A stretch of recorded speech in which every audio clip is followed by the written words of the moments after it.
Halo semuanya, Shalom. Perkenalkan, nama saya Grace Valentiani dari kelas 11 IPA. Di sini saya akan mempresentasikan hasil penelitian kami bersama dengan rekan saya. Nama saya Retno Jayanti dari kelas 11 IPS. Dan saya Shalom Eklesia dari kelas 11 IPA. Di paper kami memberikan judul Kasus Dugaan Korupsi Soeharto mengenai penggunaan uang negara oleh 7 yayasan. Latar belakang dari paper kami, di Indonesia sudah tidak asing lagi dengan yang namanya korupsi. Banyak sekali kasus korupsi yang terjadi di Indonesia. Salah satunya adalah kasus korupsi yang dilakukan oleh Soeharto. Kerugian yang ditimbulkan dari kasus korupsi Soeharto adalah 4,4 triliun. Rumusan masalahnya yang pertama, bagaimana tindakan yang dilakukan oleh pihak berwajib mengenai kasus korupsi yang dilakukan oleh Soeharto. Yang kedua, mengapa kasus tindakan korupsi Soeharto terhadap 7 yayasan dikatakan belum selesai? Tujuannya yang pertama untuk mengetahui apakah kasus tindakan korupsi Soeharto ditangani dengan baik oleh pihak berwajib. Yang kedua, untuk mengetahui mengapa kasus tindakan korupsi Soeharto terhadap 7 yayasan dikatakan belum selesai. Selanjutnya ada pembahasan. Pada pembahasan ini berisi tentang kronologi kasus korupsi Soeharto. Bermula pada tanggal 6 September 1998, Soeharto lewat Televisi Pendidikan Indonesia atau TPI mengumumkan bahwa Soeharto tidak memiliki kekayaan seperti yang disebutkan oleh media massa pada saat itu. 9 September 1998, tim konsultan Cendana meminta kepada Presiden serta Menteri Keamanan dan Pertahanan untuk menjaga dan melindungi Soeharto dari hinaan, cercaan, dan hujatan yang ditujukan kepada Soeharto.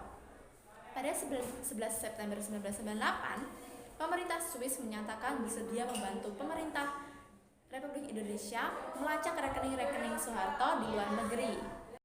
Selanjutnya, pada 15 September 1998, Jaksa Agung Andi M. Galip ditunjuk sebagai Ketua Tim Investigasi Kekayaan Soeharto. 25 September 1998, Soeharto datang ke kantor Kejaksaan Agung untuk menyerahkan 2 konsep surat kuasa guna mengusut harta kekayaannya, baik di dalam maupun di luar negeri. 29 September 1998, Kejaksaan Agung membentuk tim penyelidik, peneliti, dan klarifikasi harta kekayaan Soeharto dipimpin Jaksa Agung Muda Tindak Pidana Kasus Korupsi Antonius Sujata. 22 Oktober 1998, Jaksa Agung Andi M. Galip menyatakan keputusan Presiden yang diterbitkan mantan Presiden Soeharto terkait Yayasan Super Semar sudah sah secara hukum. Kesalahan terletak pada pelaksanaannya. Pada 21 November 1998, Presiden Habibie mengusulkan pembentukan komisi independen untuk mengusut harta Soeharto, tetapi usul ini kandas. Pada 22 November 1998, Soeharto menulis surat kepada Presiden Habibie berisi pemberitahuan penyerahan 7 yayasan yang dipimpinnya kepada pemerintah.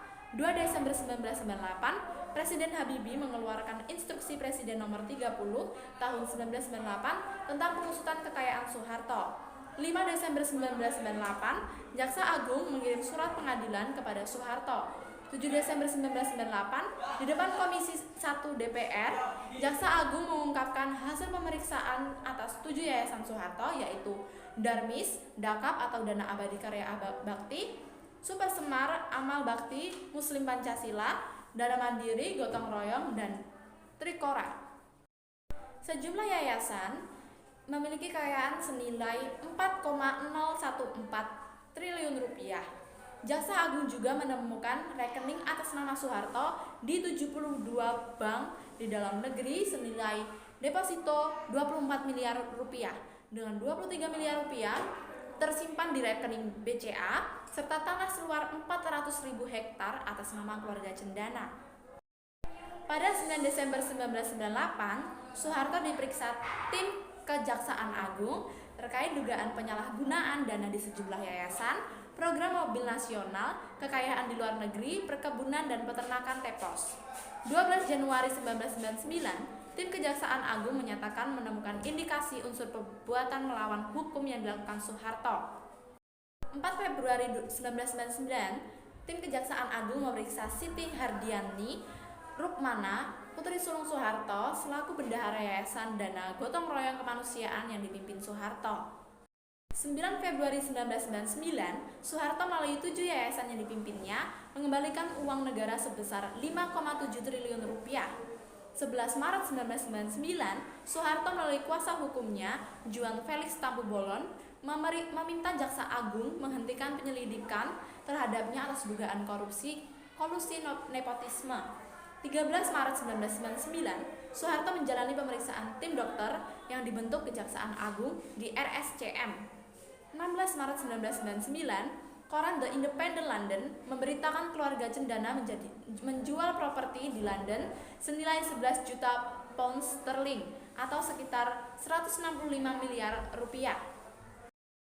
26 Mei 1999, Japitsus Antonius Sujata atau Ketua Tim Pemeriksaan Soeharto dimutasi.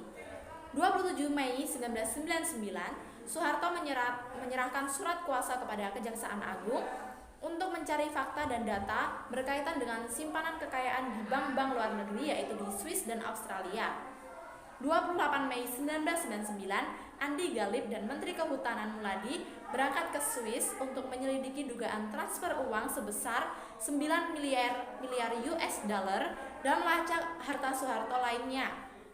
11 Juni 1999, Muladi menyampaikan hasil penyelidikannya bahwa Muladi tidak menemukan simpanan uang Soeharto di bank-bank Swiss dan Australia. 9 Juli 1999, 3 kroni Soeharto, Kim Yohanes Mulia dan Dedi Darwis diperiksa Kejaksaan Agung dalam kasus yayasan yang dikelola Soeharto. 19 Juli 1999, Soeharto terserang stroke dan dirawat di Rumah Sakit Pusat Pertamina yaitu di Jakarta Selatan.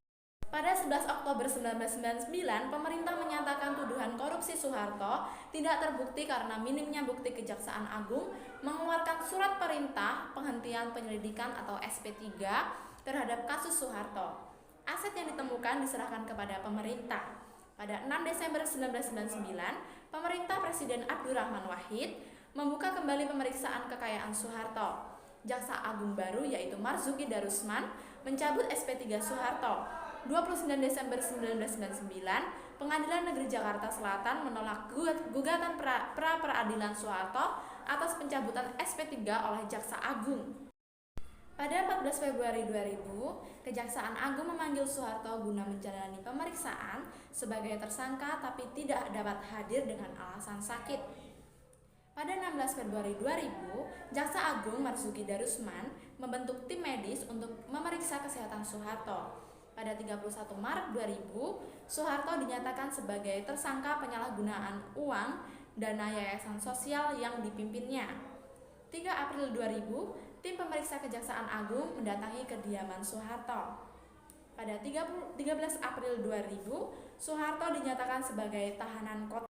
29 Mei 2000, Soeharto dikenakan tahanan rumah. 7 Juli 2000, Kejaksaan Agung mengeluarkan surat perpanjangan kedua masa tahanan rumah Soeharto.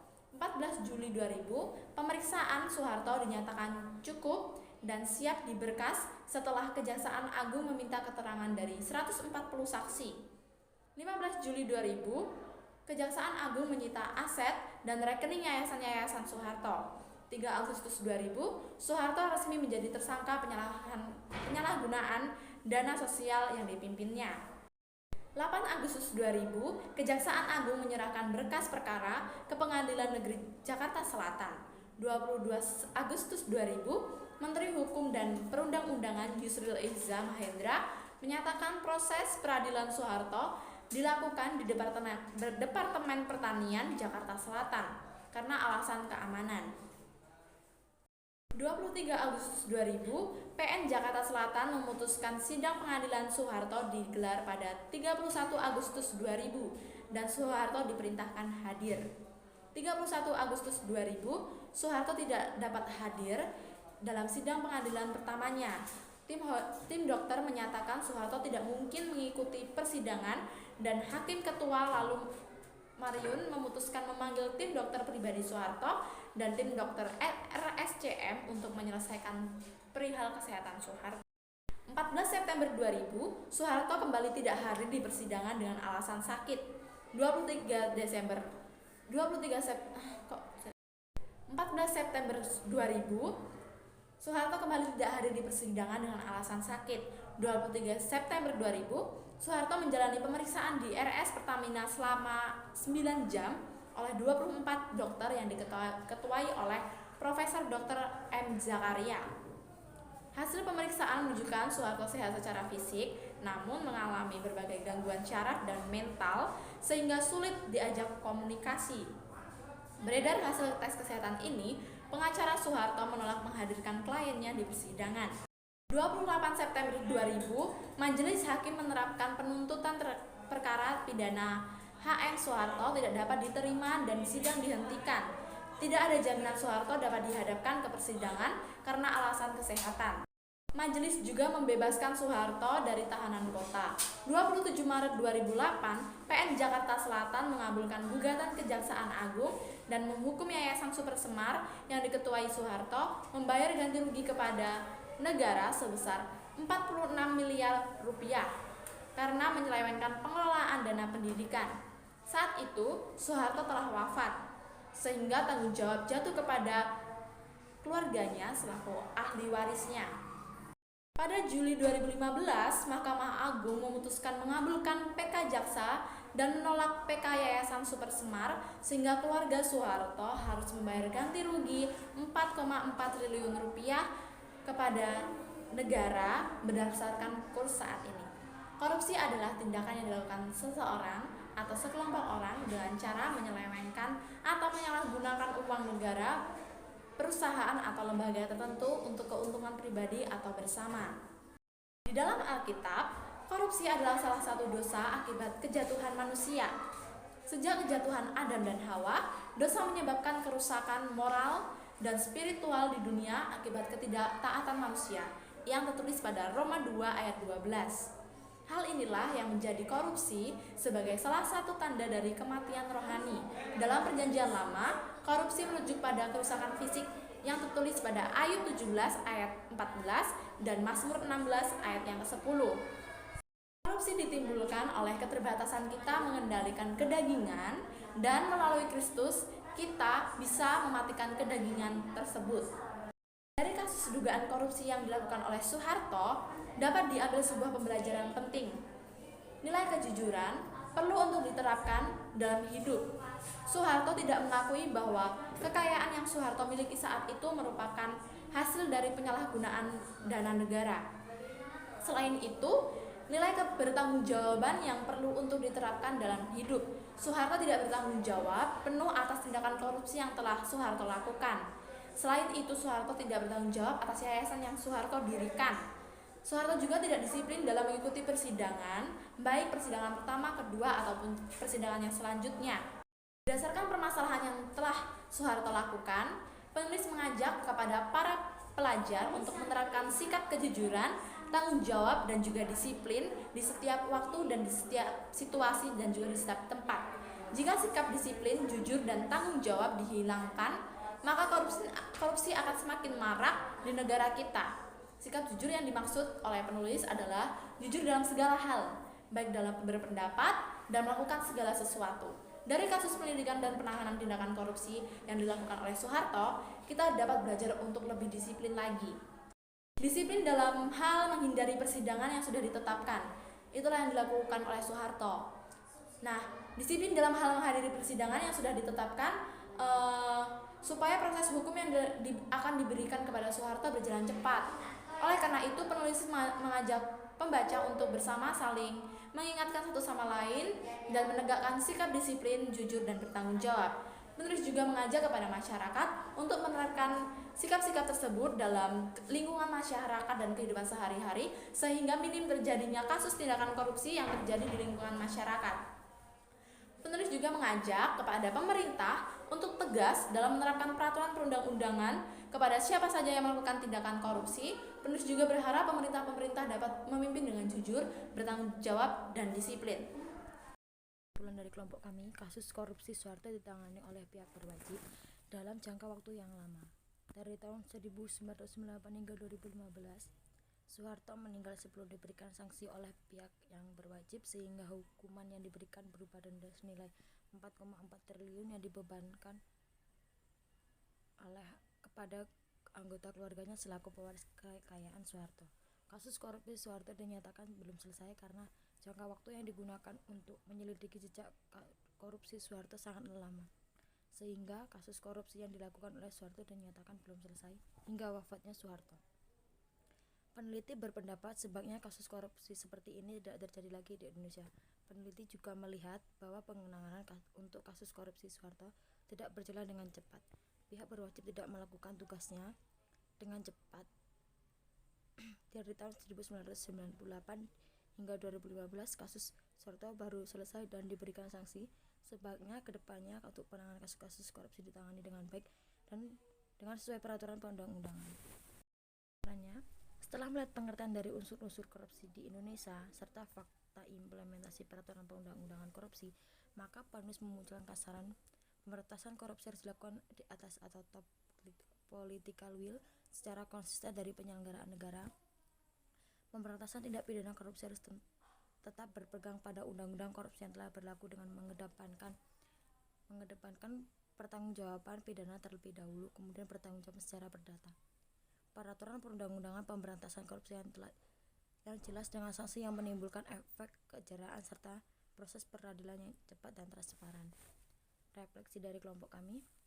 Dari penelitian ini, penulis merefleksikan bahwa dalam kehidupan manusia perlu untuk menerapkan sikap yang baik seperti bertanggung jawab, jujur, dan disiplin. Dari sikap-sikap tersebut akan membawa dampak yang baik untuk setiap orang menerapkannya. Tindakan korupsi dapat terjadi karena sikap jujur, tanggung jawab, dan disiplin tidak diterapkan. Oleh sebab itu, penulis berharap masyarakat dapat menerapkan sikap-sikap yang baik akan berdampak bagi orang-orang lain.